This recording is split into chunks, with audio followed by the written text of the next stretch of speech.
What's up YouTube, Photoshooty here, bringing you another deck profile. This time we got one of the most, if not the most controversial decks of Yu-Gi-Oh! Lightsworns. It's kind of interesting how people think this deck is. Like, some...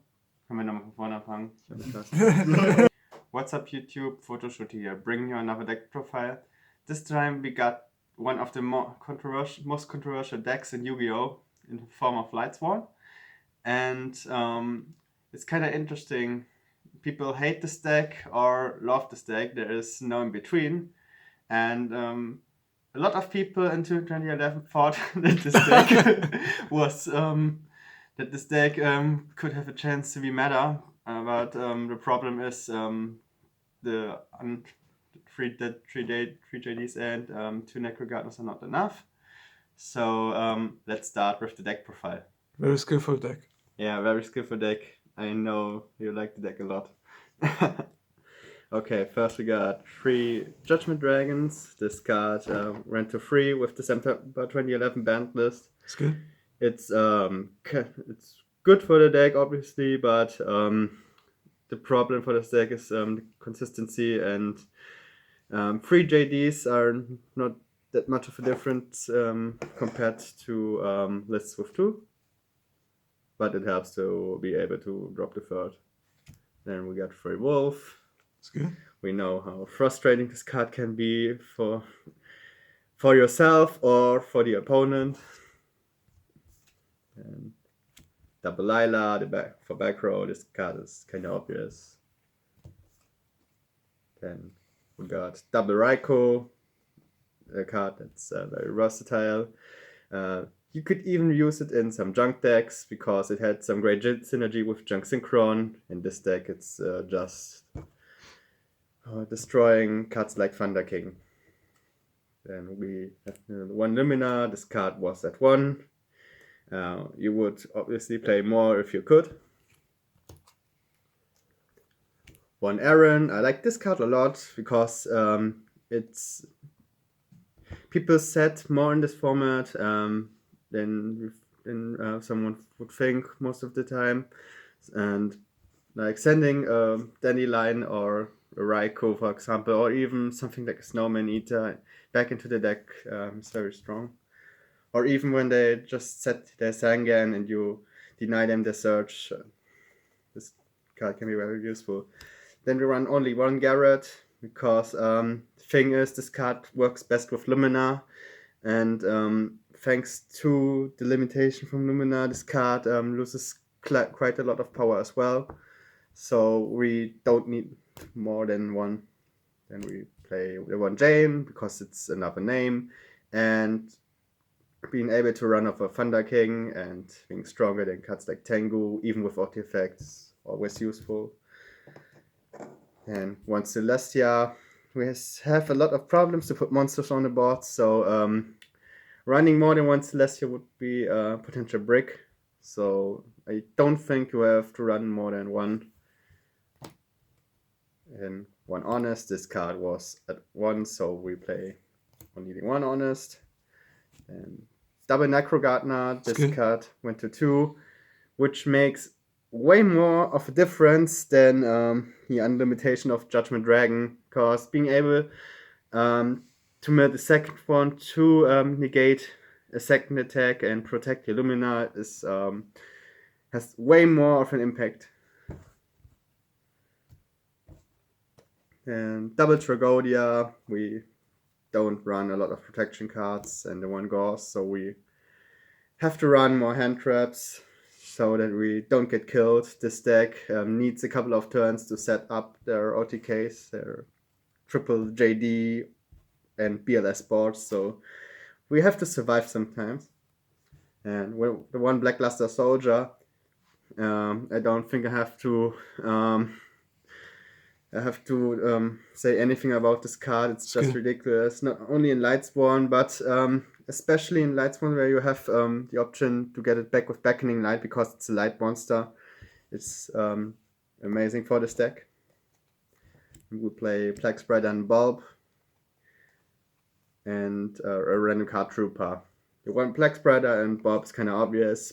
Bob is even better as a tuner because it even builds your card, so you have the option to just sack a Wolf or just get something different engraved, mill a 4th Lightsworn. And I only play the 1 card Trooper because the biggest problem about card Trooper is that it's not another name, and that it does what it's supposed to. It mills your cards. The card draw is not useful as well, but I would rather run another Lightsworn than the second one. And we play a free Solari charge and our limited charge of the Light Brigade, which is kind of the standard. Double Gold Sarcophagus. This card was a 2 formal.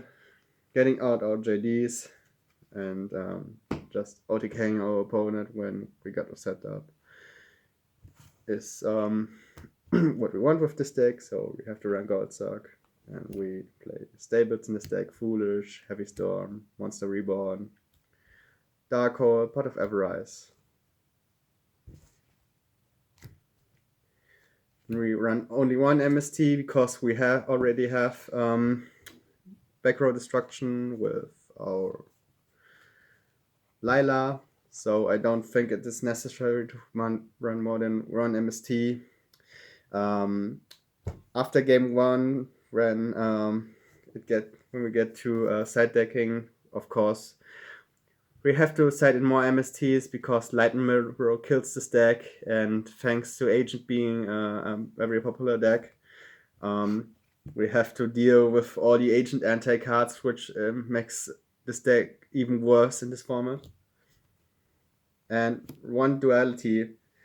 This is kind of an interesting decision, but the thing is, this card is not that bad first turn. You have the option to get one of your power spells, like Chart of the Light Brigade. And even if you have it next turn and just set your Raikou and proceed to mill your deck next turn, this card just gets you into the game. And sometimes if you mill it, it's not that bad. You can just discard it with Luminar Beckoning Light. So even if you draw it later on, you sometimes have use for it. You could run a Monster Reincarnation, for example, or I don't know, a second MST. So I like this card at 1 in this deck. So, but if you want to run something different, it's quite easy to run something different in this deck. You could even run a Chaos Sorcerer if you want to go more into the Tridite direction, but I don't think that's necessary for this deck. You don't have to run more boss monster and which have the potential to give you even more brick hands. And for traps, we just played the 2 Beckoning Lights. This card is quite obvious for this deck. Just discard your entire hand to get a couple of JDs, your BLS or your Honest back to the hand. So I think this is enough. You don't have to run Monster Reincarnation. You just flip this when you have your setup and you win the game. And it's time for our extra deck. We got the Decisive Armor, which is a good card for the mirror match, but also for the Agent decks, and we can make it quite easy. 1 Trishula, and 1 Stardust and Scrap Dragon. This is kind of standard. Colossal Fighter, which can a lot bigger than other decks. Then we play for the 7th, we play the 1 Black Rose and the 1 Brainiac.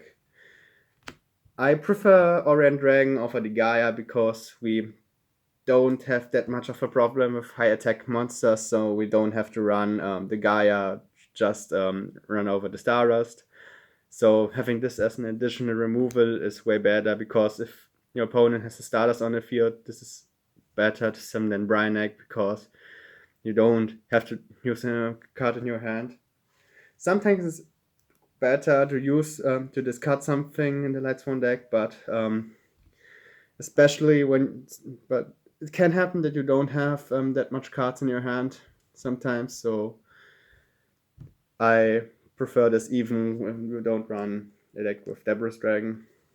Then I play a third 6 with Tempest Magician. You can only make this with Plague Spreader and Lila, but this is sometimes quite good. Not mainly for the burn damage, but to set that you can set up the cards in your grave.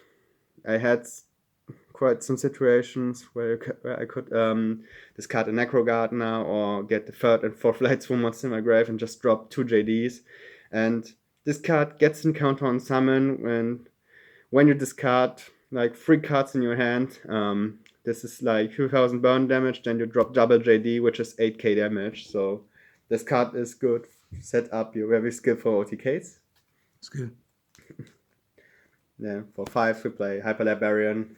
I explained why this card is better than Android in every way, even in other synchro decks in my Agent video. And 1 Cataster. For Exceeds we play, of course, the 1 Utopia, the 1 Steelstorm Roach, and rank 3s, of course, as well, Leviathan, and our Lavier, and the Ghost Token.